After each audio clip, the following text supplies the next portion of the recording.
이제 갑진진주 경전을 봅시다. 갑진진주 어디를 보시냐면 소개 부분을 보세요. 갑진진주 소개 경전을 보십시오. 경전을 보면은 이 갑진진주기 소개 부분이 나옵니다. 찾아봐요. 소개. 찾았습니까? 네. 자, 거기 보면 두 번째 문단 앞에 보면은 제목이 나와요. 갑진진주라는 표제가 붙은 최초의 자료집을 만든 사람은 1851년 그 당시 12사도의 평의 회원이었으며 영국 선교부장이었던 프랭클린 D 리차드 장로였다. 갑진진주라는 이름이 명명된 것은 언제냐? 몇 년으로 나와 있습니까? 1851년, 그죠? 1851년. 저, 당시 12사도 평에 일어났던 프랭크 D 리차드 장로입니다.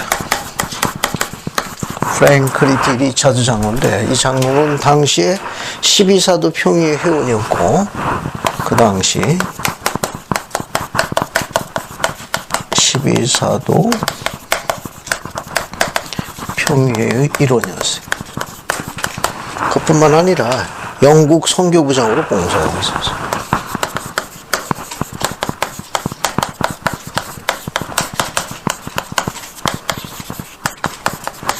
봉사하고 있었습니다. 그래서 갑진주라는 이 단어가 성경에 나오는데 어디 나오느냐? 마태복음에 나옵니다. 마태복음 한번. 마태복음 13장 45, 46절로 가요. 마태복음 13장. 마태복음 13장 45, 46절. 이 갑진주라는 단어가 어디서 인용됐는가 하면 마태복음 13장 45에서 46. 한번 읽어봅시다. 서유정 자매님 찾았어요? 한번 두 절 읽어봐요.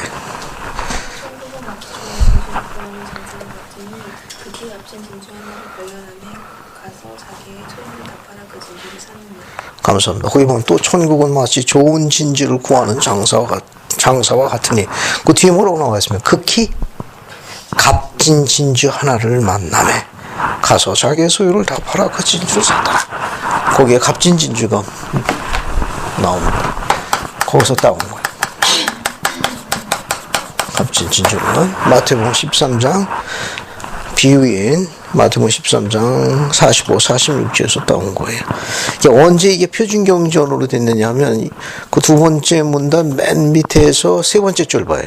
몇 년이 나옵니까? 언제 표준경전으로 채택됐어요? 1880년. 표준경전으로 채택됩니다. 표준경전으로 채택된 1880년 10월 10일 연차대회 때 표준경전으로 선포됐어요. 그러면 이제 갑진진주는 그 구성이 어떻게 되어 있느냐? 자, 세 번째 문단 밑에 봐요. 밑에 보면 다음은 현재 내용에 대한 간략한 소개이다. 자, 첫 번째 뭘 구성되어 있습니까? 모세서가 나와요. 그죠? 그 다음에는 아브라함서. 그 다음에는 아브라함서가 나오고, 또 뭐가 나옵니까? 조셉 스미스, 마태. 조셉 스미스, 마태가 나오고. 그 다음에, 네 번째가 뭐가 나와요? 조셉 스미스, 역사. 조셉 스미스, 역사가 나오고. 그 다음에 맨 마지막은 뭐예요? 신앙계죠. 그렇게 갑진진주는 지금 나와 있는 대로 이렇게 5개의 단락으로 되어 있는 겁니다. 그래서 모세서가 있고 아브라함서가 있고 조셉 스미스 마태, 조셉 스미스 역사, 신앙계죠. 이 5개의 단원으로 구성되어 있습니다. 하나씩 볼게요. 우선 이 모세서는 뭐냐면 이 모세서는 이게 전자 조셉 스미스에게 주어진 계시에 의해서 알려진 거예요. 계시에서 알려진 거. 계시에서 알려진 거. 그래서 창세기에서 누락되고 빠진 부분, 또 창세기에서 누락되어 빠진 그 부분에 대한 계시에 의해서 알려진 거예요. 그래서 선지자 조셉이 이제 번역을 하는데, 조셉 스미스의 역, 즉 조셉 스미스의 성경, 창세기에서 이제 발췌된 거예요. 그건 어떻게 돼요? 빠지거나 누락되거나 없어진 부분들을 계시에 의해서 회복한 거예요. 그러니까 모세서는 계시에서 주어진 거예요. 그래서 아주 중요한 장이에요. 그 다음에 이제 아브라함서는 뭐냐면, 이건 번역이에요. 1835년에 조셉 스미스에게 들어온 게 있습니다. 애굽의 파피루스 몇 장이 들어와요.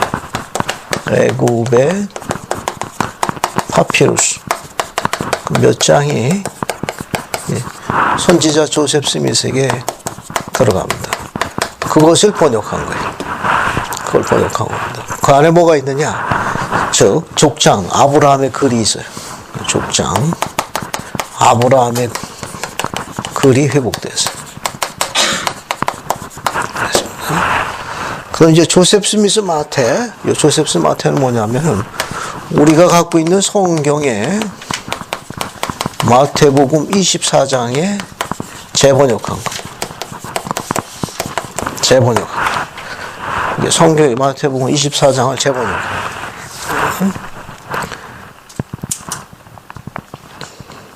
그래서 마태복음 24장은 주로 뭐에 관해서 묘사되고 있는가 하면은 예수님 사후, 돌아가신 사후의 표적에 대해서 나타나요. 표적. 예수님 돌아가신 어떤 표적이 나오냐. 그 다음에 말일의 표적. 그 다음에 재림 및 복천년. 이런 거에 관한 표적이 마태복음 24장에 기록되어 있는데, 무지한 서기관들이 이걸 막 섞어버렸어요. 그래서 이 표적의 순서가 뒤섞여 버렸습니다. 그래서 예수님 사후의 표적, 사건 순서대로 말일의 표적, 즉 후기에 관계되는 거, 그 다음에 재림, 복천년 되는 거, 사건 순서대로 재정리한 게 조셉 스미스 마태. 그리고 후기 성도라면 표적을 공부할 적에 반드시 공부해야 되는 필독서. 마태복음 24장. 그래서 이번 학기에 공부하게 될 거예요.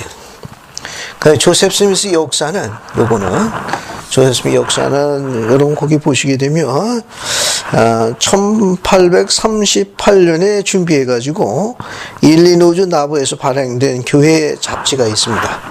그 교회 잡지가 뭐냐면, Times and Seasons라는 잡지가 있어요. 이 잡지에 1842년에 연재된 겁니다.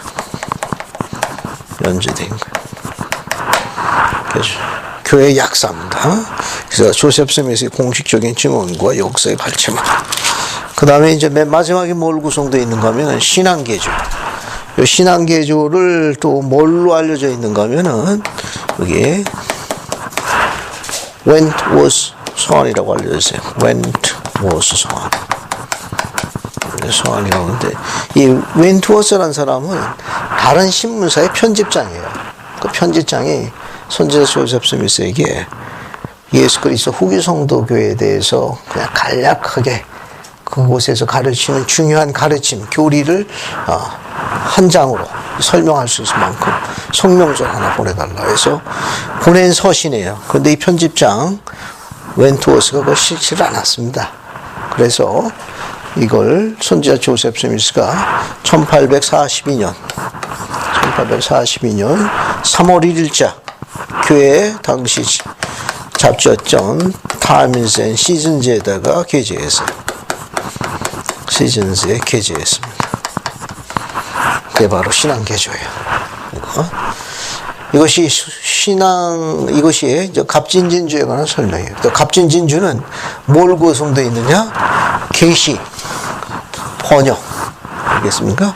그 다음에 재번역한 거, 그 다음에 선지자 조셉의 공식 선언문, 또 또 성명서 이런 걸로 구성되어 있는 게 갑진진주의 특징이에요.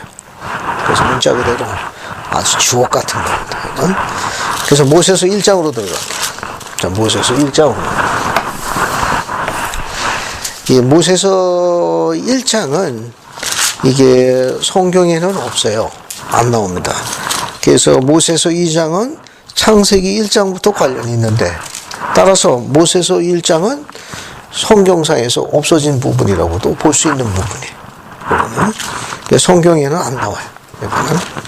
그래서 이 부분을 한번 들여다봅시다. 우선 1장 1절부터 시작해가지고 우선 2절까지 한번 읽어볼게요. 모세서 1장 1절부터 2절까지 한번 읽어봅시다. 이걸. 그래서 권주신 자매님이 1절 2절 한번 읽어봐요. 모세가 신이 높은 산에 이끌고 올라갔을 때 하나님께서 모세에게 하신 말씀이 그는 얼굴을 마주하여 하나님을 보고 그로 대화했으니 하나님의 영광이 모세 위에 임하더라. 그러므로 모세는 주의 임재하심을 느낄 수 있더라. 감사합니다.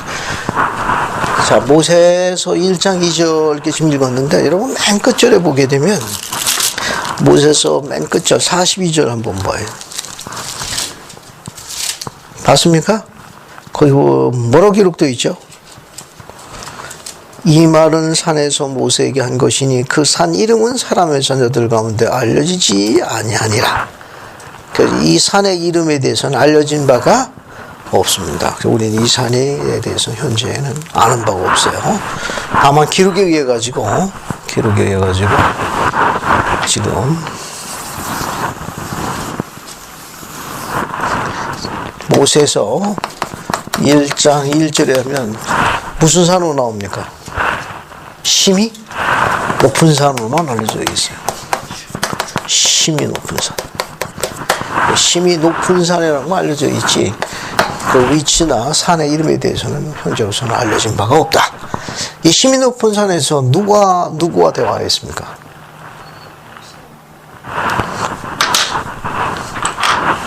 하나님하고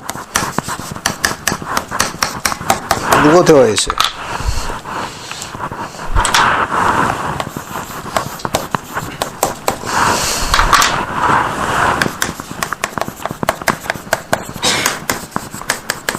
그죠?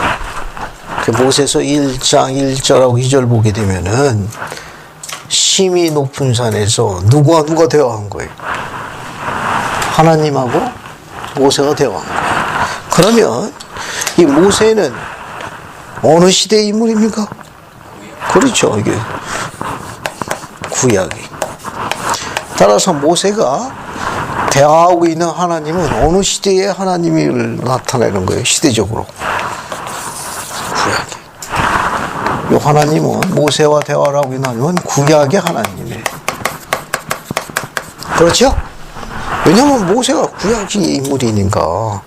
지금 모세가 누구하고 대화했는가 하면 하나님하고 대화하고 있다고 그랬거든. 근데 모세는 구약시기의 인물이니까 구약의 하나님하고 대화한 거예요. 그럼 구약의 하나님은 누구죠? 구약의 하나님. 구약의 하나님이 누굽니까? 누구로 알려진 분이에요?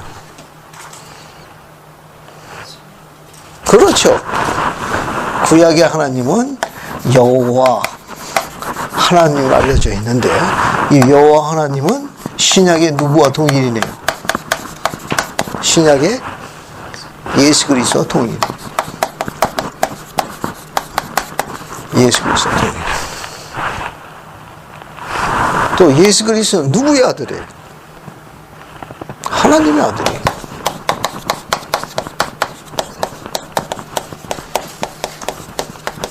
아들이니까 하나님 아버지의 아들이. 그래서 이 아들을 또 뭐라고 불러요? 요한복음 1장 14절에 보면 뭐라고 불렀습니까? 요한복음 1장 14절에 거기 뭐라고 나옵니까? 요한복음 1장 14절 한번 보세요. 거기 또 뭐라고 부르는가? 요한복음 1장 14절 봐요. 거기 뭐라고 나와 있습니까? 말씀이 육신이 되어 우리 가운데 거하심에, 그죠? 말씀이 육신이 되어 우리 가운데 거했으니까 말씀이 필멸의 몸이 되어서 필멸의 인간이 거하는 필멸의 세상에 오신 분이에요. 바로 그분이 뭐예요? 우리가 그 영광을 보니 뭐라고 되어 있습니까? 아버지의 독생자의 영광이요. 뒤에는 은혜와 진리가 충만하니라. 이렇게 나와 있습니다. 바로 이분이 누구냐? 아버지의 독생자예요. 14절에 이야기 되면 요한복음 1장 14절에 저 아버지의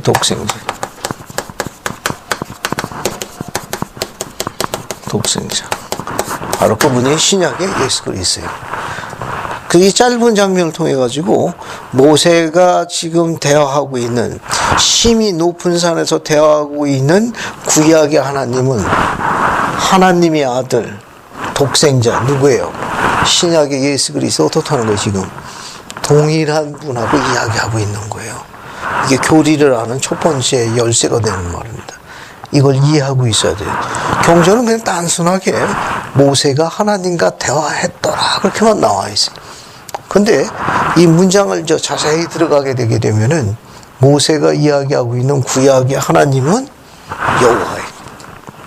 여호와입니다. 그분은 신약의 예수 그리스도 동일이니 또 하나님의 아들이고 또 독생자예요. 그러면 하나님의 아들을 여호와라고 호칭하면은 아버지는 뭐라고 부르는 거죠? 그 이름을 또 뭐라고 호칭해요? 엘로힘이라고 그래요. 엘로힘. 기억해둬요. 엘로힘. 그렇게 구분하는 거예요. 그러니까 하나님 아버지는 그 이름을 엘로힘이라고 호칭하고 그분의 아들 독생자 예수 그리스도를 뭐라고 부른다? 그 이름을 여호와라 부르는 거예요. 따라서 심히 높은 산에서 모세가 대화한 그 하나님은 구체적으로 누가 되는 거예요? 엘로힘의 여호와예요. 여호와가 되는 거예요. 여호와. 알겠어요? 지금 대화하고 있는 건 구약의 하나님 여호와와 대화하고 있는 겁니다. 조금 더 하나 더 들여다보고 넘어갈게요. 여기 봐요. 지금 요한복음 1장 14절에 보게 되면은 말씀이 뭐가 돼요? 육신이 되어 어디 거했다고 그랬습니까? 우리 가운데 거했다고 그랬어요. 우리 가운데 거하심. 우리 가운데 거하시니 뭐 어떤 영광이라고 그랬어요? 아버지의 독생자의 영광이요. 또 은혜와 진리가 뭐라고 그랬습니까? 충만하더라 이렇게 돼 있죠. 그죠? 잘 보세요. 7, 8보고 더 빠릅니다. 요한복음 1장 14절에 말씀이 육신이 우리 가운데 거했다고 그랬잖아요. 그죠? 그 우리 가운데 거한 그 말씀을 보시는데 그 말씀이 육신이 되어가지고 우리 가운데 거했어요. 우리 가운데 거한 그분의 필멸이 세상에 거하신 거예요. 오신 거예요. 이분이 오셨는데 그때 뭐를 갖고 왔느냐? 필멸의 몸물이 있고 우리 가운데 거하신 거예요. 그분을 보니까 어떤 영광이라는 겁니까? 아버지의 아들 독생자의 영광이라. 또 그분이 뭘 갖고 오신 거냐? 은혜와 진리가 충만한 걸 갖고 오신 거예요. 그러면 여기까지 여기 나와 있는 말씀이 육신이 되어 오신 바로 이분은 위에 어디에 해당되는 거예요? 신약의 예수 그리스도에 해당하는 거예요. 여기는. 신약의 예수 그리스도에 해당되는 거예요. 신약 예수 그리스도에 해당되는 거고, 그러면 이 말씀은 어디에 해당돼요? 이 말씀은 이 신약이니까 여기 뭐가 돼요? 구약의 하나님 누굴 이야기하는 거예요? 여호와를 이야기하는 거예요.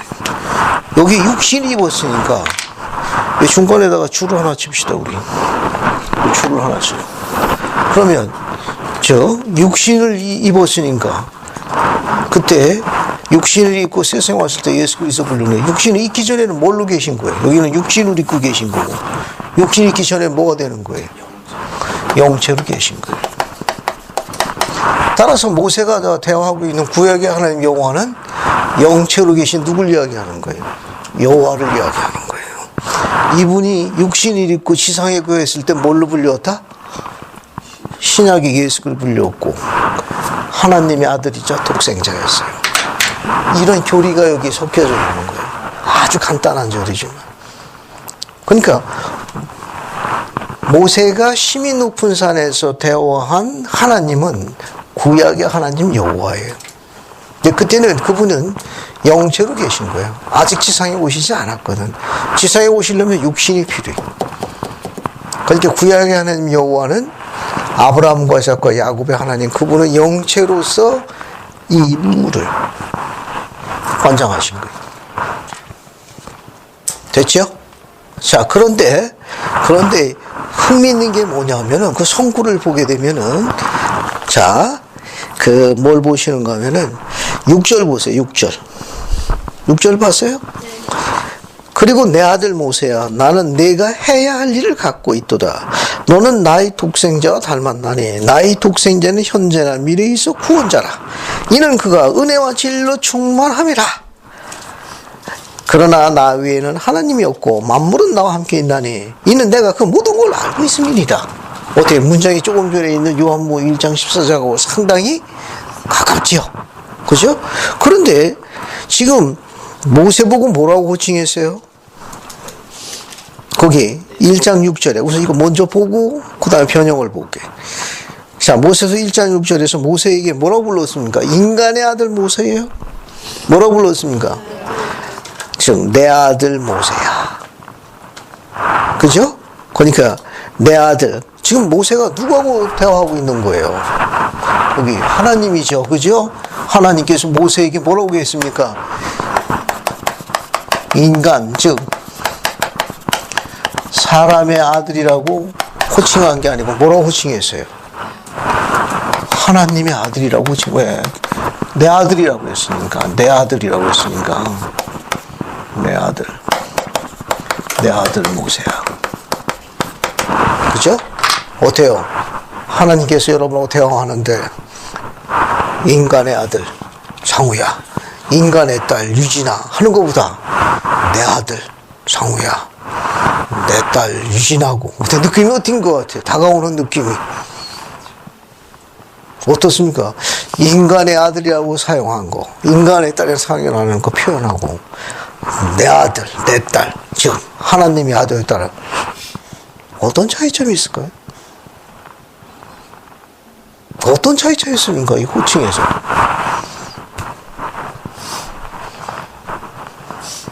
어떤 차이점이 있을 것 같습니까?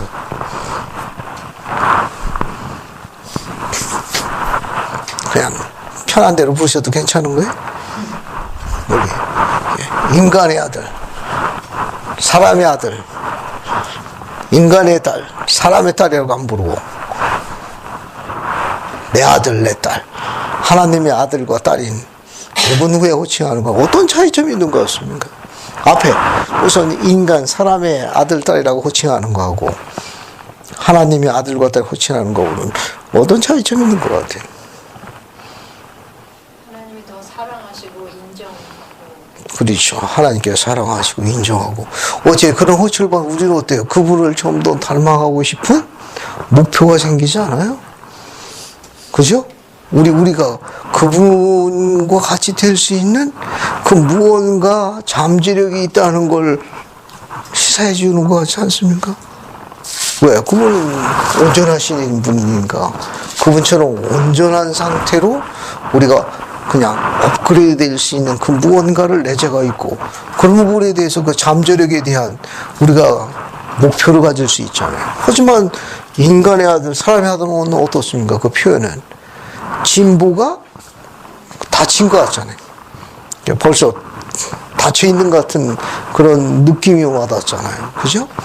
이 단어 안에는 바로 구약의 하나님이 신약의 예수 그리스도고 그분이 아버지와 아들로서 불렸을 때 공동 상속자가 된 것처럼 우리도 어때요? 우리도 바로 예수님께서 하신 그대로 따라가면 우리도 뭐가 될 수 있다는 겁니까? 하나님 아버지의 예수님과 동두가 뭐가 될 수 있는 거예요? 아들과 딸, 공동 상속자가 될 수 있다는 것도 들여다볼 수 있는 내용이에요. 그러니까 우리 안에는 엄청난 잠재력을 갖고 있는 거예요. 그래서 그 용어를 내 아들, 내 딸, 하나님의 아들과 딸인 누구누구야 라고 지은 거예요. 그 다음에 하나 더 중요한 거 알 수 있는 게 뭐냐면 그 6절에 지금 이야기하고 있는 거는 이 표현이 6절이 뒤에 보세요. 뒤에 나는 네가 해야 할 일을 갖고 있도다 그렇게 되어 있죠. 그럼 모세에게 해야 할 일이 갖고 있다는 이 말은 뭘 의미하는 표현입니까? 모세에게 뭐라고 했는가 하면 나는 네가 해야 할 일을 갖고 있다고 이야기하셨거든요. 내가 해야 할 일을 갖고 있도다. 그럼 뭘 의미하는 겁니까? 뭘 의미하면 네가 해야 할 일을 갖고 있다는 이 하나님의 말씀, 여호와의 말씀은 모세에게 뭘 시사하는 표현이죠? 즉 모세가 뭘로 부름받았다는 거예요 지금? 무엇으로? 리더로, 지도자로 예임됐다는 걸 나타내는 거예요. 네가 해야 할 일을 갖고 있다. 모세가 어떻게 합니까? 애굽으로 들어가가지고 이스라엘 백성들을 속박에서 건져내잖아요. 이게 선지자로 바꿔 이야기하면 지도자로 부름을 받았다는 걸 나타내는 겁니다. 그러니까 여러분들도 어떻습니까? 다 같은 범죄에 속하는 거예요. 지금 공부하고 있는 요 심히 높은 산에서 있었던 이 사건은 경전에 안 나와요. 그래서 요 앞에 어떤 사건이 있는가 하면은 모세가 가시떨기 나무에서, 즉 출애굽기에는 불타는 가시떨기 나무다. 나무에서 여호와로부터 부름을 받습니다. 여호와로부터 부름을 받아요. 부름받아. 여기에 출애굽기 3장에 언급되어 있습니다. 요 사건이 있고 출애굽기에 보면 어떤 사건이 있는가 하면은 모세가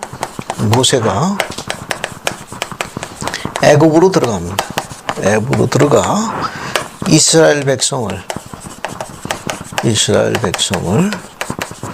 속박에서 건져냅니다. 속박에서 건져내요. 그래서 홍해를 건넙니다. 홍해를 건너기 이전 요 중간에 있는 사건, 이곳이 경전이 없어요. 성경이 없다고. 그러니까 모세가 심히 높은 곳에서 하나님과 대화한 이 모세서 1장에 관한 이 기록은 어디에 나오는가 하면은 사건 순서가 모세가 불타는 가시떨기 나무에서 여호와로부터 부름을 받습니다. 이때 지도자로 부름받아요. 선지자로 부름받는다고. 그래서 모세에게 나는 네가 해야 할 일을 갖고 있도다 라고 언제한 거예요. 그러면 지도자로 불렀으면 지도자 훈련을 언제 한 거예요? 어디서 한 거예요? 심히 높은 산에서 한 거예요. 그래서 훈련을 받은 다음에 어디로 간 겁니까? 애국으로 들어가서 백성 또 들어간 거예요. 리더십 훈련합니다. 지도자로 부르고 지도자 훈련을 한다고 어디냐? 심히 높은 산 프로젝트. 심히 높은 산 프로젝트에 부름을 받은 거예요. 그래서 지도자 훈련을 시킨 거예요. 그래서 애국으로 보내가지고 백성들을 인도하도록 훈련시킨 거예요. 이 중요한 이런 사건의 배경이 우리가 갖고 있는 경전에서는 삭제된 거예요. 없는 거예요. 그래서 모세서 1장은 굉장히 흥미롭고 재미있는 장이에요. 우리가 자세히 들여다보게 되게 되면 우리는 지도력에 대해서 공부할 수 있어요. 지도력에 대해서. 그러면 여기 모세에서 지금 1장의 이 높은 산하고 출애굽기의 3장의 이 호렙산하고 다른 거죠. 다른 거죠. 왜냐면 이건 이전 사건이니까. 이건 이전 사건이에요. 호렙산에서 부름을 받은 이 사건은 앞에 이전 사건인데 부름을 모세가 받은 다음부터 모세를 훈련시킨 장소가 바로 힘이 높은 산이에요. 장소나 그 지리적 여건에 대해서 현재 알려지지 않았어요. 어쨌든 힘이 높은 산을 부른 거예요. 왜냐하면 저 서자매님 말 모세가 부름 받았을 때는 여기 있었던 거예요. 그러니까 모세가 산 아래에 있었기 때문에 그가 알 수 있는 건 제한되어 있습니다. 이것뿐이 몰라. 이것뿐이. 알겠어요? 모세가 알 수 있는 거는 모세가 하는 거, 지금 이건 인간이 알 수 있는 거예요. 인간이 알 수 있는 것은 그냥 보는 거 외에는 몰라. 자기가 볼 수 있는 시야 외에는 더 이상 알 수가 없어요. 이건 제한되어 있습니다. 모세가 알 수 있는 거. 그런데 여기 하나님은 아시는 거예요. 하나님이 아시는 거. 아시는 거. 여기는 인간이 알 수 있는 거 이렇게 제한되니까. 그러니까 우리가 키 높이에서 보는 거 외에는 나는 알 수 없는 거. 그러니까 지지고 먹고 싸우고 그러는 것이. 네가 크냐 내가 크냐 뭐 네 떡이 크냐 내 떡이 크냐 이거 갖고 싸우는 거예요. 이게 제한돼 있어가지고. 그러나 하나님은 아시는 게 뭐냐면 현재도 아시지만 과거도 아시고 무엇보다도 뭘 아십니까? 이분은 미래까지 다 아시는 거예요. 다 아시는 거예요. 그런데 이것을 다 하려면 모세가 어디까지 올라와야 돼요? 여기 주님이 계시는 위치까지 어떻게 해야 됩니까? 여기까지 올라와야 돼요. 그래야만 하나님이 보시는 거, 하나님이 아시는 거, 하나님이 행하시지 않은 거, 하나님이 느끼시는 걸 뭐합니까? 공유하는 거예요. 그걸 뭐라고 해요? 리더십이라고 그래요. 그러니까 하나님께서는 지난 일도 아시고 지금 일어날 일도 알고 계시고 앞으로 뭐도 알고 계세요. 일어날 일도 알고 계시는 거예요. 근데 모세가 이 밑에 있어갖고는 앞으로 있어야 될 그것을 모르는 거예요. 하나님이 하시고 싶은 일, 그분께서 원하시는 일, 그것을 누구한테 시킨 거예요? 나는 내가 해야 할 일을 갖고 있다고 이야기한 겁니다. 하나님이 알고 계시는 것을, 그걸 뭐라고 그러냐, 우리가. 하나님께서 갖고 계신 하고 싶은 일을. 비전이. 이 비전을 공유하기 위해서 모세를 어떻게 했느냐? 끌어올린 거예요. 끌어올린 겁니다. 여기까지 끌어올린 거예요. 우리도 마찬가지예요. 우리도 경전을 공부하고 기도하고 또 이렇게 열심히 복음대로 생활하는 건 뭐냐? 주님께서 원하시는 위치는 뭐 하는 거예요? 이렇게 업그레이드 되게. 그래야만 하나님이 갖고 계신 목표, 그 비전을 우리도 같이 공유하는 거예요. 같이 공유하는 거예요. 대략 윤곽이 잡히죠. 왜 하나님께서 모세를 힘이 높은 사람을 부르셨느냐? 리더를 불렀고 리더십 훈련을 한대. 그러면 리더를 키우기 위해서 뭐 했느냐? 하나님이 갖고 계신 비전을 공유할 필요성이 있었어요. 하나님의 비전은 뭡니까? 하나님의 비전이 뭐예요? 그 유명한 모세서 1장 39절 암송할 수 있어요? 그렇죠. 1분을 드릴 테니까 모세서 1장 39절을 암송하는 거예요. 1분씩이나 드립니다. 자, 시작하세요. 모세서 1장 39절 하나님의 비전이 암송합니다. 1분을 드릴게요. 1분씩이나 드리는 거예요 지금.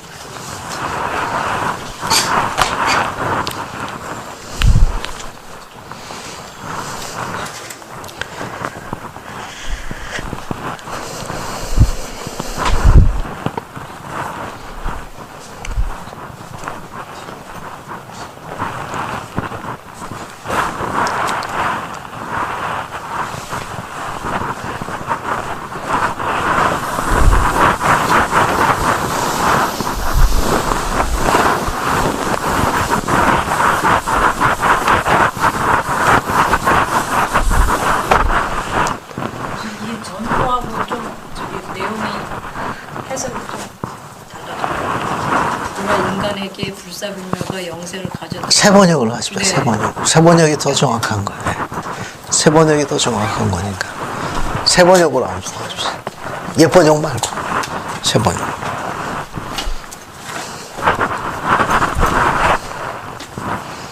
종훈이가 가고 있는 게 녹화되고 있어.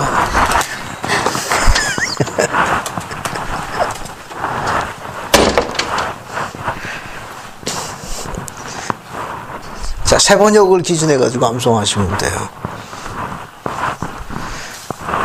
자, 여러분 경전 한번 봅시다. 모세서 1장 39절. 거기 보시면은 보라, 사람에게 불멸과 영생을 가져다 주는 것, 이것이 곧 뭐라고 되어 있어요? 나의 일이요. 그 다음에 나의 영광이 되나. 그러니까 사람에게 불멸과 영생을 가져다 주는 것, 그것이 하나님께서 하시는 일이고 모세에게 원하시는 일이에요. 또 그것이 하나님을 영화롭게 하는 거고, 또 우리도 어때요? 영화로움을 받는 일입니다. 자, 준비됐습니까? 보라, 사람에게 불멸과 영생을 가져다 주는 것, 곧, 그 다음에 뭐라고 되어 있어요? 이것이 나의 일이요, 나의 영광이 되라. 자, 준비됐습니까? 네. 시작하면 박자 리듬 맞춰서 암송하는 겁니다. 보라. 자, 시작. 보라, 사람에게 이게 불과 영생을 가져다 주는 것, 이것이 곧 나의 일이요 나의 영광이니라. 감사합니다. 이게 하나님께서 갖고 계신 비전. 거기 보면 뭐가 나옵니까? 단어가 불멸하고 영생이 나오죠. 불멸과 영생을 어떻게 정의합니까? 여기 불멸하고 영생을 어떻게 정의해요? 불멸 정의를 한번 내려봅시다. 영생하고 어떻게 정의를 내려보면 돼요? 하나님께 갖고 계신 비전인데. 그래요? 오늘 여러분 유익을 나눠드리는 거 갖고 있습니까? 맞장을 갖고 있는 거. 여기 중간 부분에 용어 설명이라고 들어있는 거 있어요. 찾았습니까? 자, 거기 모세서 1장 39절 용어 설명해가지고 설명이 나와 있어요. 불멸을 영어로 이모테러티라고 그래요. 거기 보면 육신과 영이 분리될 수 없게 결합된 부활의 상태로 영원히 사는 거. 보로살의 공기장로가 정의하신 거예요.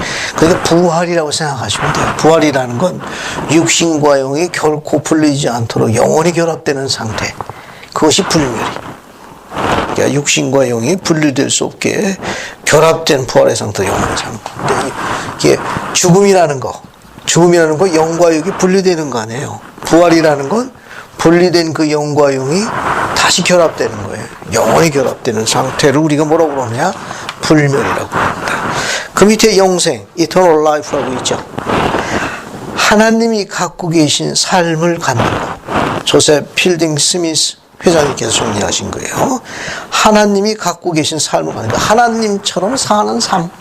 하나님과 함께하는 삶. 답 좋은 뜻입니다. 또는 하늘의 가장 높은 영광의 상태인 승영을 얻는 것. 스펜서 더블 킴볼 회장님 정의하신 거예요. 그러니까 영생이라는 건 문자 그대로 영원한 삶이니까 하나님의 삶이 영원하거든. 그 삶을 우리도 소유하는 거예요. 그래서 하나님처럼 되어서 하나님과 같이 사는 걸 eternal life, 영생을 정의하고, 그 삶은 우리가 갖고 있는 영광 중에서 가장 높은 영광, 즉 하나님처럼 돼서 하나님처럼 사니까 그것을 승역을 얻는 거라고도 묘사하는 거예요. 그걸 영생으로 정의합니다. 됐죠? 자, 그 다음에 2절 봅시다. 2절. 그 2절 보면 뭐라고 나와 있어요? 다시 앞에 넘어가서 2절 보면, 자, 뭐라고 되어 있습니까? 그는 얼굴을 마주하여 하나님을 보았고 그와 대화하였더라. 그 다음에 뭐가 임했어요? 모세에게? 하나님의 영광이 모세에 임했더라. 그러므로 모세는 주의 임재하심을 뭐 할 수 있었더라? 거기 2절에 견딜 수 있었더라. 그죠? 자, 이렇게 여기 보세요. 칠판 보면 훨씬 더 재미있어요. 낮은 상태에 있는 모세가 하나님과 함께하기 위해서 지금 높은 상태로 지금 업그레이드 됐죠? 그런 걸 우리가 교리적으로 뭐라고 그래요? 이렇게 하나님과 대화하는 걸 우리가 임재하심이라고 하거든. 하나님의 영광이 우리에게 임했다고 그러는 걸 하나님의 임재하심이라는 용어로 바꿔서도 돼요. 자, 그렇게 하나님께서 임재하심을 우리가 감당하고 있는 상태로 전환되는 걸 교리적으로 뭐라고 그러죠? 변형이요. 변형이라요, 변형. 경전안내서의 변형을 한번 찾아봐요. 경전안내서에서. 변형 한번 찾아봐요, 변형.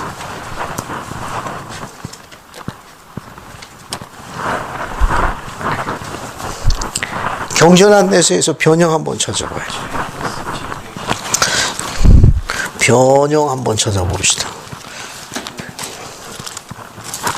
변형 한번 찾아봐요. 어디 보자. 97쪽에 있네. 그죠?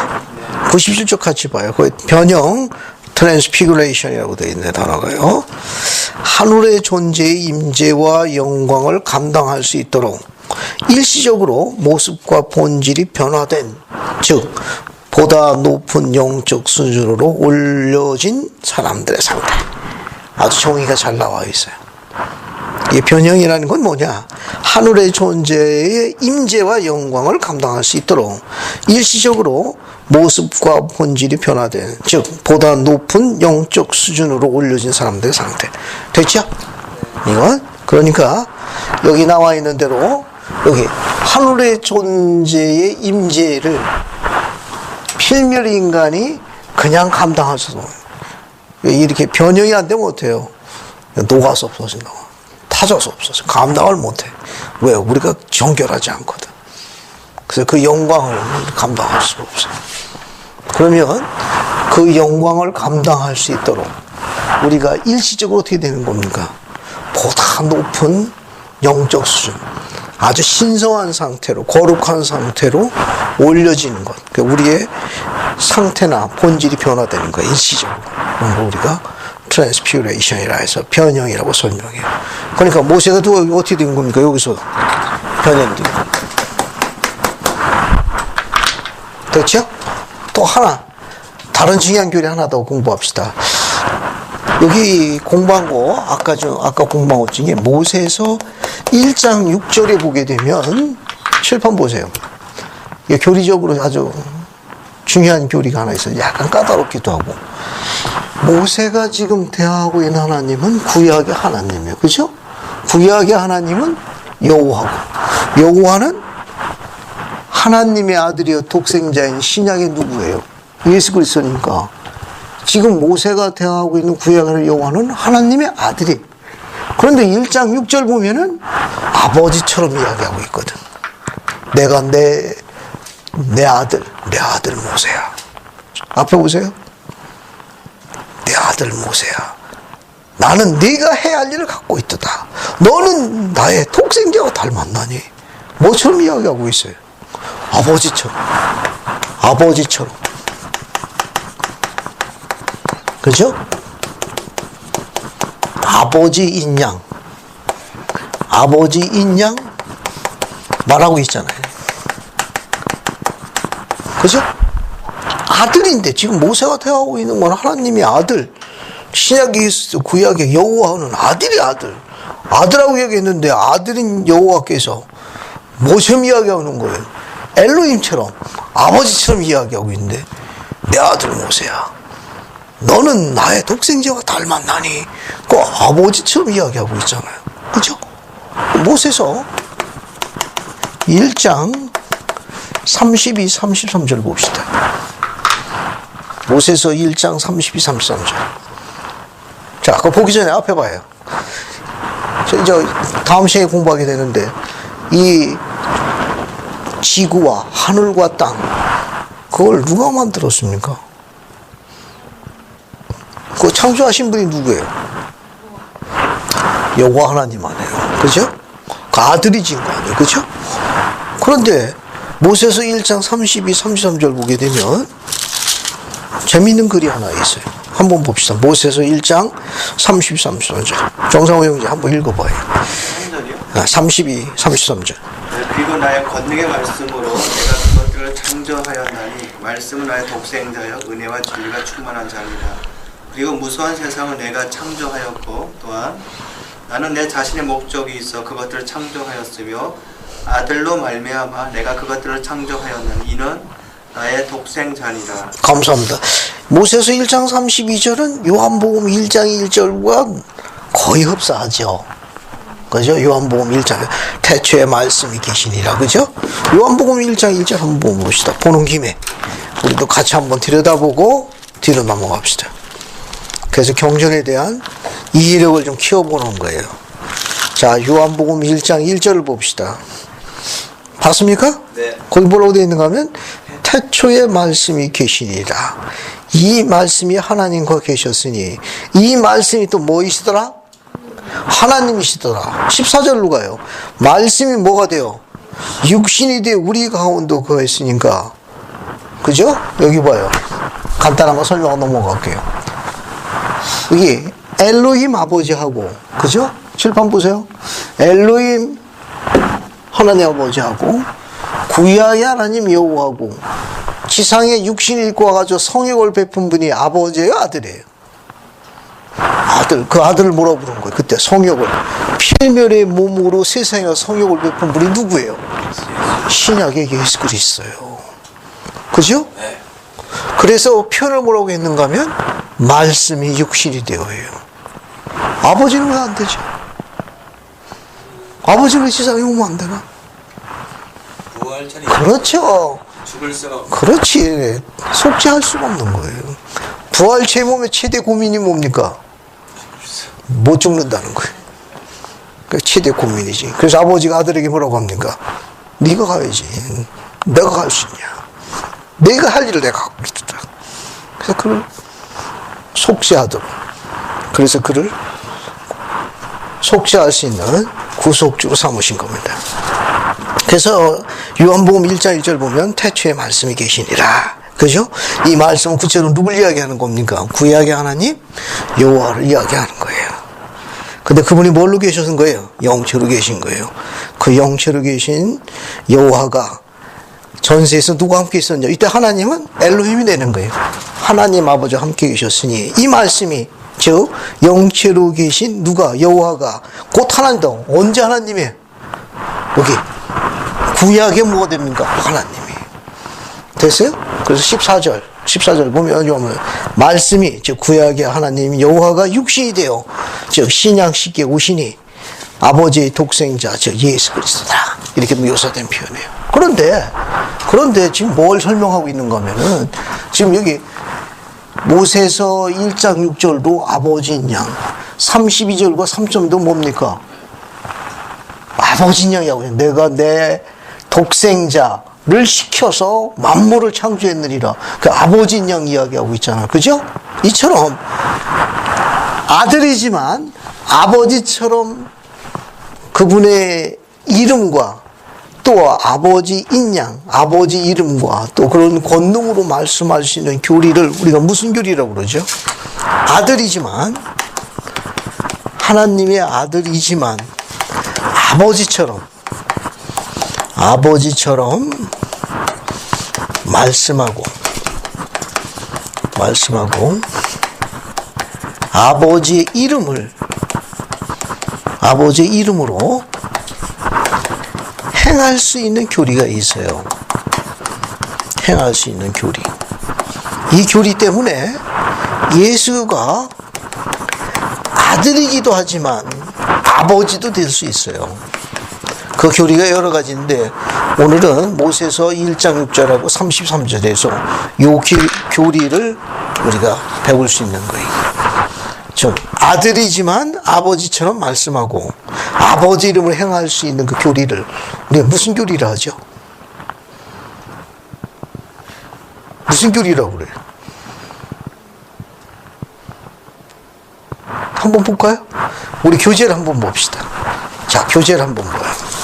약간 까다롭기는 한데 이 교리를 알면 성경을 풀 수 있어요.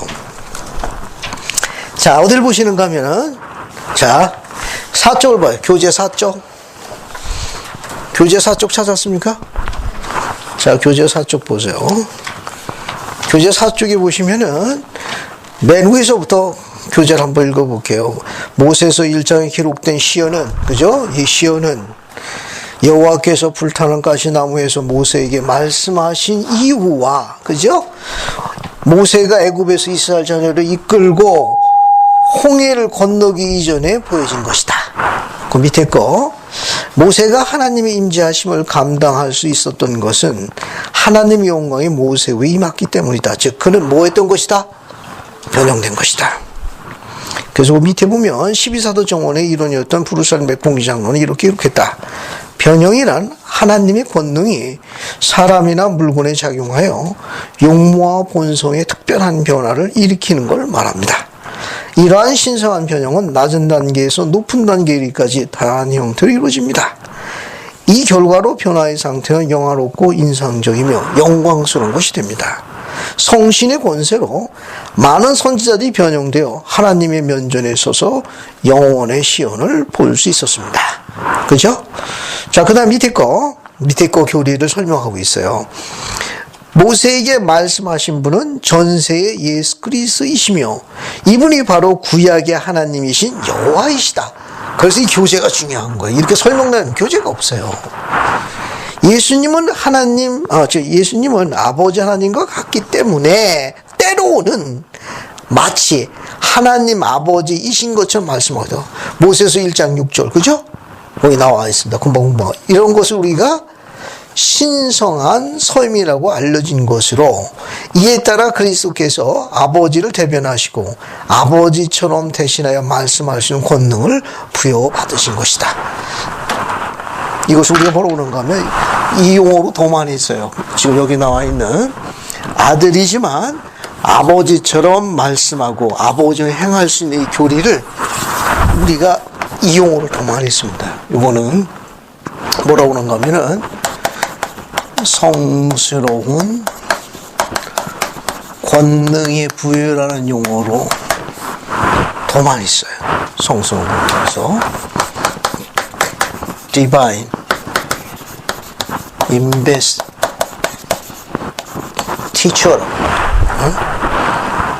divine investiture. 그래서 여기는 뭐 신성한 뭐 서임이라고 번역했는데 그 번역보다 이게 훨씬 더 이해가 빨라요. 디바인 하면 성스러운, 임베시어라는 것은 이게 수여하는 것, 부여하는 것 같습니다. 그러니까 성스러운 권능의 부여 이런 정도로 이해하시면 무난할 거예요. 다른 교리적 번역에 올 때는 성스러운 권능의 부여라는 단어를 더 많이 쓰고 있습니다. 그러니까 이런 교리를 이제 공부한 거예요. 그러니까 예수님이 아들이지만 아버지처럼 이름과 그분의 그런 모든 것을 행할 수 있는 교리를 뭐라고 그런다? 성스러운 권능의 부여. 그래서 divine investiture라고 한다. 그러니까 이런 것은 다른 데서 찾아보기 어려운 교리들이에요. 이거는 다시 모세서를 다시 봅시다. 자, 그 다음에 또 뭘 보시는가 하면은 1장 6절 맨 뒷부분 보세요. 거기 세 번째 줄부터 봅시다. 봤습니까?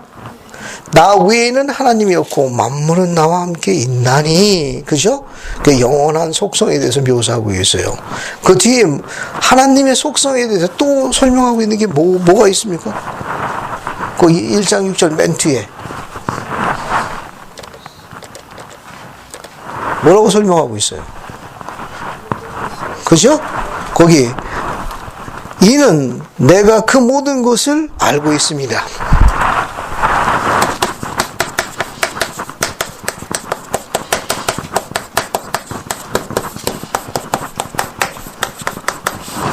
하나님의 속성 7가지가 있어요.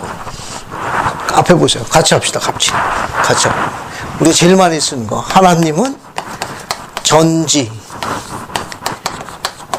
전능하시다. 많이 들어봤죠? 그죠? 어때요? 권지자매야, 이거 많이 들어봤어요?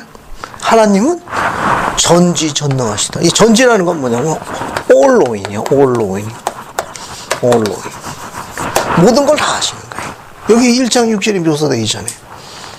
그죠? 1장 6절에. 하나님은, 니는 내가 그 모든 걸 다 알고 있다. 그죠? 다 알고 있다.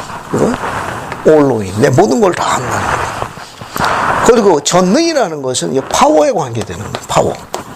그러니까 그분이 지금 모든 걸 다 뭐 할 수 있다는 거예요. 능히 구할 수 있다고. 능히 구원할 수 있는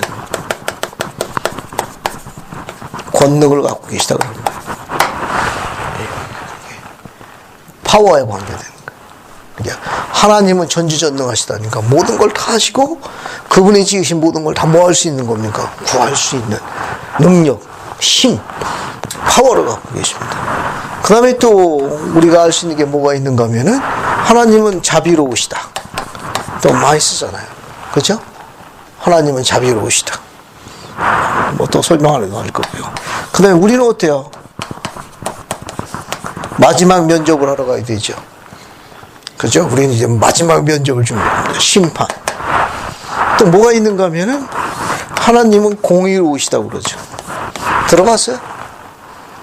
공의롭다. 이 공의가 무슨 뜻입니까? 공의. 하나님은 공의로우시 할 때 공의는 어떤 개념을 갖고 있죠? 이거는? 율법을 지키면 축복을 받고 어기면 형벌을 받는. 그렇죠. 간단히 설명해가지고 율법에 순종하면 축복을 받고 율법을 범법하면은 거기에 상응하는 형벌을 받는 게 그게 공의. 계명을 지키면 축복을 받고 계명을 어기면 계명에 따른 범법에 대한 상응하는 심판을 받는 거예요. 형벌을 받는 거예요. 그게 공의입니다. 또 뭐가 있는가 하면은 또 뭐가 있어요? 진리. 참이라는 개념이 있습니다. 트루스인데 이 속성은 뭘 이야기하는 거면은 하나님께서 행하시는 것은 절대적으로 선하시다. 어떤 상황이든지 어떤 조건에서든지 그분이 요구하시는 거나 그런 건 절대적인 선이라는 개념을 갖고 있어요. 선이라는 개념을 갖고 있습니다. 그래서 하나님께서 행하시는 것은 언제 어느 장소에서든지 간에 절대 최고의 선이라는 개념을 갖고 있어요. 그러니까 예를 들면 아브라함에게 뭐라고 그랬습니까? 모리아 산에 가서 이삭을 바치라고 그랬죠? 그게 요구하실 때 그게 참 진리. 또 니파에게는 라반의 목을 어떻게라고 그랬습니까? 치라고 그랬죠? 그것에 순종하는 것이 참이에요. 진리. 이거의 천국 통치의 원리라고 그래요. 이 원리를 우리가 또 다른 말로 뭐라고 그러는가 하면은 천국 통치의 원리라고 그래요. 하나님의 속성. 그 다음에 7번째가 뭡니까? 자애. 체러티라는 체러티. 이건 우리가 보통 다른 말을 쓰면 pure love of Christ.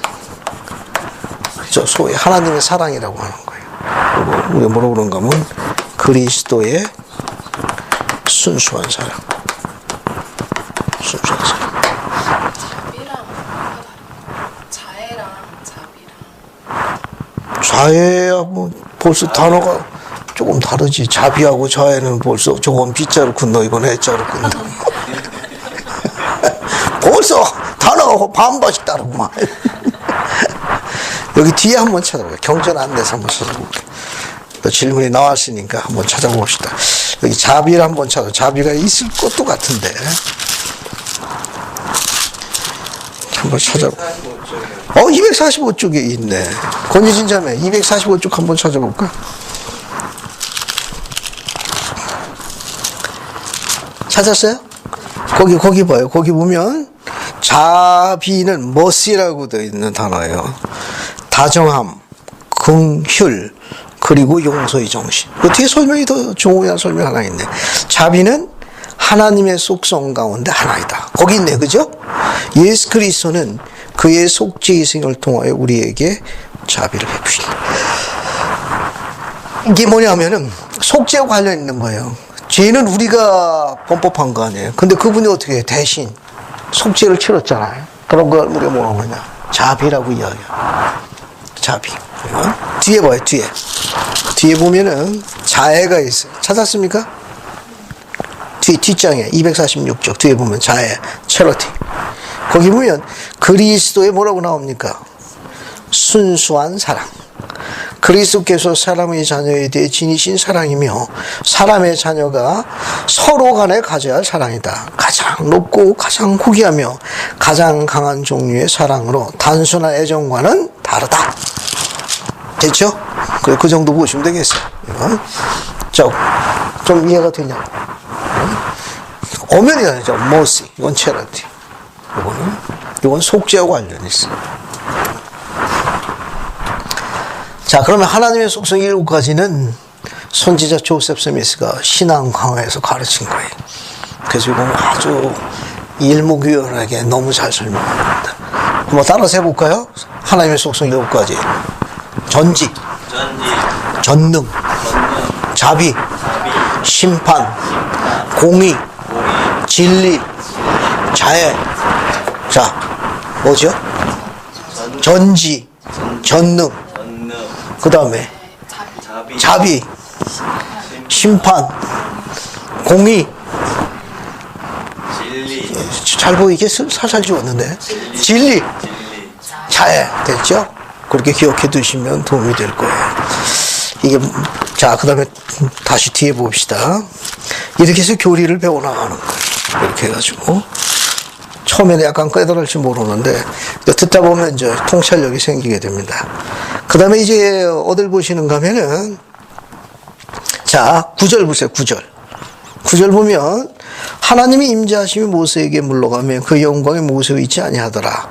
자, 하나님의 영광과 임재하심이 물러가자. 모세가 어떻게 되었죠? 거기 9절 뒤에 홀로 있게 되었고, 홀로 있게 되자 어떻게 됐습니까? 땅에 쓰러졌습니다. 그러니까 우리가 하나님의 임재하심, 하나님의 영광 임하게 돼서 걷어지게 되면 우리가 어떻게 돼요? 육신의 기력이 어떻게 되는 겁니까? 쇠진되는 거예요. 혹시 그와 연관되는 사건이 뭐 없습니까? 이처럼 하나님의 임재하심과 크신 영광 가운데 머물러 있다가 그 영광에 거둔 점이 기진한 사건 또 추천할 만한 거 없어요? 그렇죠. 첫 번째 시연. 감사합니다. 그죠? 그거 어떻게 했습니까? 시연이 걷어지고 난 다음에 고반 진이 빠져가지고 이렇게 갔죠? 앞에 봐요. 그 조셉이 첫 번째 시연을 끝나가지고 진이 빠져가지고 기력이 다 지난 상태 집에 갔을 적에 그 집에 고홈! 집으로 갔는데 그 집에 누가 있었어요? 어머니가 있었어요. 그게 중요한 거예요. 그 어머니가 집에 있었어요. 우리 회복의 역사에 이제 조셉슨 역사할 때 공부하겠는데 어린 자녀가 필요로 할 가장 중요한 순간에 어머니가 집에 있었어요. 쉬고 있을 때 어머니가 그곳에 계셨습니다. 그 여러분 딸들이 얼마나 중요한 사람인지 말로 설명할 수가 없어요. 왜? 어머니에 의해 가지고 야고보서 1장 5절 성경을 배웠고 숲속에 들어갔고 영광을 받아가지고 그걸 제일 먼저 보고한 사람이 누구예요? His mother예요. 저 어머니가 얼마나 중요한 사람. 그러니까 이루 가치를 형용할 수가 없습니다. 그 다음에 9절 봐요. 9절 보면 이제 혼자 있게 됩니다. 그죠? alone, 혼자 있었어요. 그 다음에 10절 보면 모세가 사람이 가진 본래의 힘을 다시 얻기까지 많은 시간이 지났더라. 그리고 그가 스스로 이기를 이 일로 말미암아 나는 사람이 아무것도 아니면 안 하니 이 일은 내가 결코 생각해 본 적이 없도다. 어때요? 모세가 사람이 아무것도 아니라고 생각한 것은 비하한 겁니까? 아니면 다른 어떤 생각이 있는 겁니까? 거기 모세가 사람이 아무것도 아니라고 이야기한 거는 자신을 비하한 거예요? 못해요. 사람은 아무것도 아니다고요. Man is nothing. 아무것도 아니에요. 우리 교재를 볼까요? 교재에 뭐라고 설명하나 한번 봅시다. 자, 교재 한번 볼게요. 자, 봤습니까, 교재? 구대에 여기 교재 여기 좌측편 중간본 보면은 모세서 1장 6절에 만물은 나와 함께 있나니 뭐 도편본 봐요. 하나님이 아시는 건 어떻게 되어 있어요? 과거, 현재, 미래를 하지만 인간이 알 수 있는 건 그 제한되어 있는 거예요. 알 수 있는 거 제한돼요. 보는 것만 외에는 모르는 거라. 그 밑에 문단 중에 두 번째 문단 봐요. 두 번째 문단 찾았습니까? 만물에 대한 하나님과 지식과 관련하여 선지자 조셉 스미스 이렇게 가르쳤다. 찾았어요? 권위자면 꼭 한 번 더 읽어봐요. 만물에 대한 지식이 없으셨더라면 하나님은 어떠한 피조물도 구하실 수 없으셨을 것입니다.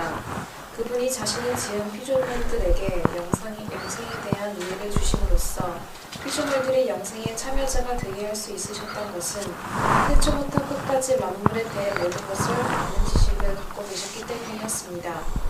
인간의 마음속에 하나님은 모든 것을 아신다는 믿음이 없다면 인간이 하나님에 대한 신앙을 행사하는 것은 불가능한 일입니다.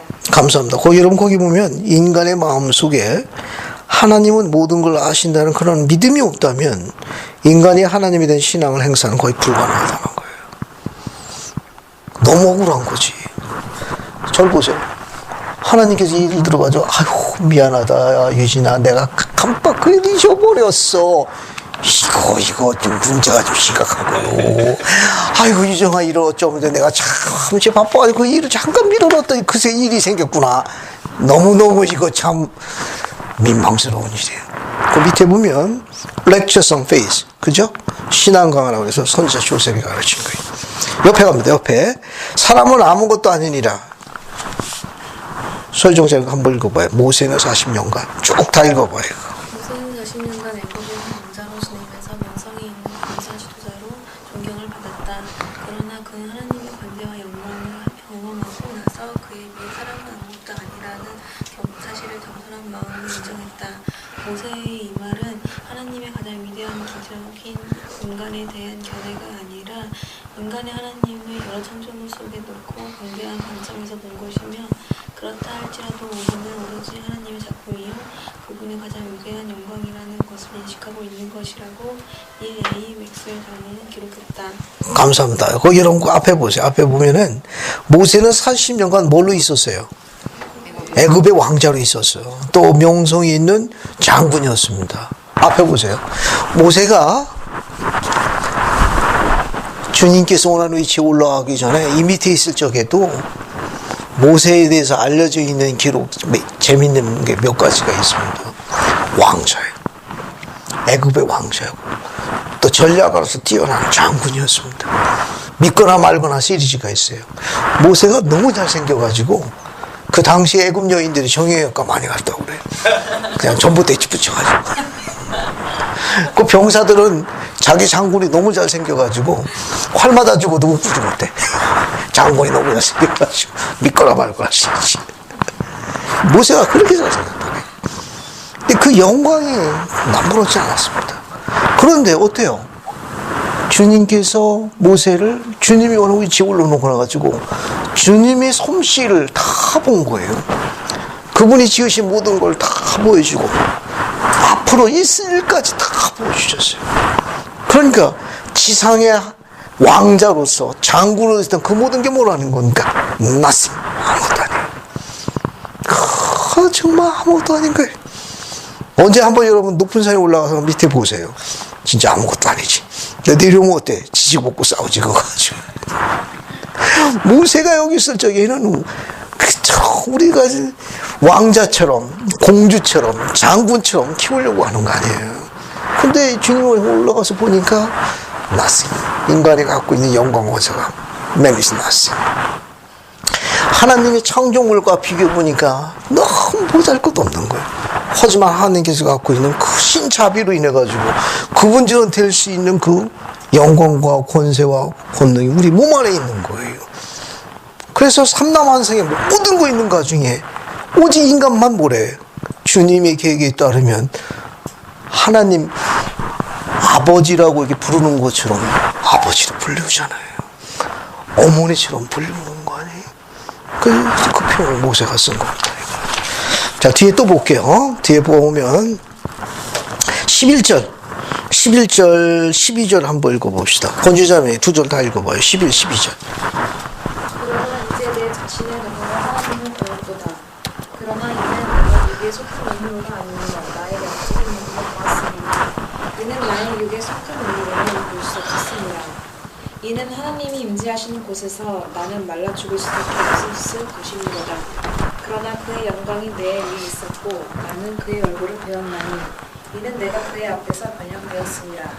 그리고 이렇게 되었나니 모세가 이런 말을 하였을 때 보라 사탄이 와서 그를 유혹하여 이르되 사람의 아들 모세야 나를 경배하라. 감사합니다. 여러분 거기 11절 보게 되면 어때요? 밑에서부터 네 번째 줄면 그의 영광이 내 위에 있었고 나는 그의 얼굴을 배웠나는 이는 내가 그 앞에서 뭐 되었습니다. 변형되었다고 묘사했죠. 그 다음에 12절 보게 되면 자 모세가 이러한 말을 하고 있을 때 모세는 어떤 상태에 있었던 거예요? 혼자 있을 때 그죠? 이게 다 걷어진 거야. 이게 좀 알겠어요? 다 영광과 임재하심이 다 지워지고 지금 누구 혼자 있는 겁니까? 이제 모세가 홀로 있을 때 alone 홀로니까 혼자 있을 때입니다. 있을 때 누가 온 거예요? 사탄이 온 거예요. 중요한 거예요. 혼자 있을 때 주의하십시오. 혼자 있을 때 잘하는 사람이 정말 잘 알지. 자기 관리 잘하는 사람이에요. 그 사람이 어떤 사람인지 알 수 있는 거. 혼자 있을 때 무엇하느냐 알 수만 있으면 그 사람의 됨됨이를 알 수 있는 거예요. 혼자 있을 때 좋은 사람이 정말 좋은 남자예요. 우리가 갖고 있는 결혼 생활의 행복한 비결은 단둘이 있을 적에 하나님이 보신 은밀한 장소에서 그때 잘해주는 남자, 배려주는 남자, 그 남자가 좋은 남자예요. 여러 사람이 하는 거는 다 할 수 있는 거예요. 알겠어요? 아무도 모르고 오직 전능자만 아는 은밀한 장소에서 배려해주고 편안해주고 이렇게 그런 부분 보살펴주는 사람이 좋은 남자예요. 이때 혼자 있을 때 누가 왔어요? 사탄이 온 거예요. 그러니까 사탄이 올 적에는 언젠가 하면은 혼자 있을 때예요. 그리고 모세가 어땠습니까? 영광과 임재하심이 끝나고 나니까 기력이 쇠진할 때거든. 우리가 세상 것순이 내가지고 쇠진해 있을 때, 또 혼자 있을 때, 그때 녹화로 옵니다. 모세에게 사탄이 와서 한 말 12절 봅시다. 사탄이 와서 그를 유혹하여 이르되 누구 아들이라고 그랬어요? 사람의 아들 모세야. 뭐라고 그랬습니까? 나를 경배하라. 한번 적어볼게요. 자, 사탄은 뭐라고 되어 있는가 하면은 사람의 아들 모세야. 그죠? 그 다음에 뭐라고 했습니까? 나를 경배하라. 누가 얘기한 겁니까? 세이턴. 사탄이 얘기한 거예요. 칠판 봐요. 근데 여기 계신 아까 이야기한 모세가 얘기하는 하나님은 모세에게 뭐라고 이야기했습니까? 아까 뭐라고 이야기했어요? 내 아들 하나님의 아들 모세야. 그 다음에 나는 내가 해야 할 일을 갖고 있다. 넌 누굴 닮았다? 나의 독생자 닮았다. 벌써 내용이 다르잖아요. 벌써 하나님은 모세에게 어떻게 했습니까? 지도자로 부르고 지도자는 훈련을 시켰고 네가 갖고 있는 잠재력이 네 미래를 어떻게 바꿀 수 있는지 묘사했어요. 네가 아무것도 아니다. 네가 들고 있는 빛을 높이 들어서 다른 수많은 사람의 하늘의 별처럼 빛나고라고 고를 주신 거예요. 근데 여기는 어때? 아니야, 너는 안 돼. 너는 인간의 아들이여. 너는 해봤자 너는 그렇게 살아야 돼. 그래서 나만 경배하면 된다. 제한해버렸어. 넌 그렇게 살 수밖에 없어. 그렇게 태어나고 그런 환경에 있으니까 넌 거기서 그렇게 살아야 돼. 벌써 이게 고울이 다른 겁니다. 교재를 봅시다. 교재를 보면 설명이 잘 나와 있어요. 자, 여기 중간 부분 봐요. 우측편 중간 부분 보면은 사탄은 왜 자기가 유일한 독생자라고 주장했냐? 한번 봅시다. 사탄의 오만한 주장을 들여다보면 그 속에는 인류를 속여서 자기를 경배하게 하고 그래야 인간을 자신처럼 영원히 불행한 존재로 만들고자 하는 근본적인 동기가 들어있음을 알 수 있다. 자기처럼 비참하게 하고자 하는 거예요. 이 주장에서 또한 사탄의 근본 목표가 하나님 아버지의 권세와 영광을 취하고 예수 그리스도의 역할을 탈취하는 데 있다는 걸 알 수 있다. 참으로 사탄은 하나님 자리에 대신 들어서 본다. 그래서 뭐라고 했습니까? 모세 보고 나를 경배하라. 아버지의 영광을 밀어내고 나를 경배하라. 근데 사탄은 자기를 구원했나요? 자기를 구원 못했어요. 그래서 모세까지도 비참한 그곳으로 끌어내리려고 하는 사악함을 나타내 보이고 있는 겁니다. 그 다음에 24절 봐요. 24절. 자, 24절 보게 되면 사탄이 모세의 면전에 떠왔을 때 모세가 아버지와 아들의 증거하시는 무엇으로 충만하여? 뭐라고 되어 있습니까? 거기 24절에 성신으로 충만하여. 거기 밑줄 치세요. 그거 중요한 겁니다. 뒤로 넘어갑니다. 뒤로. 여러분 교재 6쪽 봐요. 교재 6쪽. 6쪽 좌측편 중간본 보면은 성신은 구약시대의 지상에 있었다. 찾았습니까? 그 한번 읽어볼게요. 성신은 아담의 시대로부터 지상에 있으면서 하나님의 자녀들에게 영감을 주고 간증했다. 선지자 조셉 필딩 스미스 회장은 이렇게 말했다. 사실은 모든 선지자들이 성신의 인도와 지시를 받았습니다. 이러한 능력이 없었다면 그들은 선지자가 될 수 없었을 것입니다. 베드로는 예언이는 언제든지 사람의 뜻을 낸 것이 아니요 오직 성령의 감동하심으로 받은 사람들이 하나님께 받아 말한 것. 베드로후서 1장 21절. 창세기 일부분이 원본이고 완전한 기록인 모세서에도 성신에 대해서 이야기하고 있습니다. 그리스 이전에 살았던 선지자들을 포함하여 니바인 선지자들도 모두 뭘 받았다? 뭘 받았습니까? 성신을 받았다라고 묘사하고 있는 겁니다. 이거는. 자, 이제 이렇게 해가지고 대략 내용이 쭉 끝나가는 거예요. 그 다음에 어딜 보시는가 하면 이제 다 끝났는데 26절은 모세가 할 일을 앞으로 해야 할 일이에요. 앞으로 이 구원자 역할하는 걸 미리 내다본 말이 26절이에요. 그러니까 속박으로 이스라엘 백성들의 구원을 미래의 사건을 말씀하고 계시는 겁니다.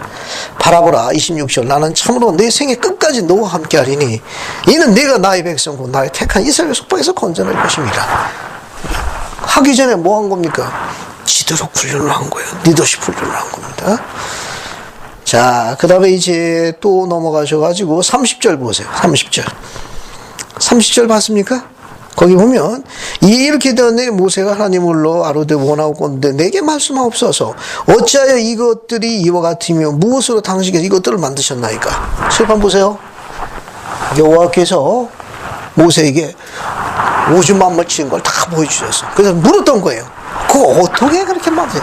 How? 어떻게? 그 창조에 관한 방법을 물었습니다. 주님께서 대답 안 하셨습니다. 대답 안 하시고 뭐라고 얘기했는가 하면 40절 봐요. 40절. 그리고 이제 내 아들 모세야, 나는 내가 서 있는 이 땅에 관하여 네게 말하니니 내가 말하는 게 how에 대해서는 말씀하시지 않았습니다. 그리고 why, 그걸 지은 이유에 대해서만 말씀하셨어요. 그러니까 창조에 관한 방법에 관해서는 언제나 나왔습니다. 창조된 그 이유에 대해서만 설명했어요.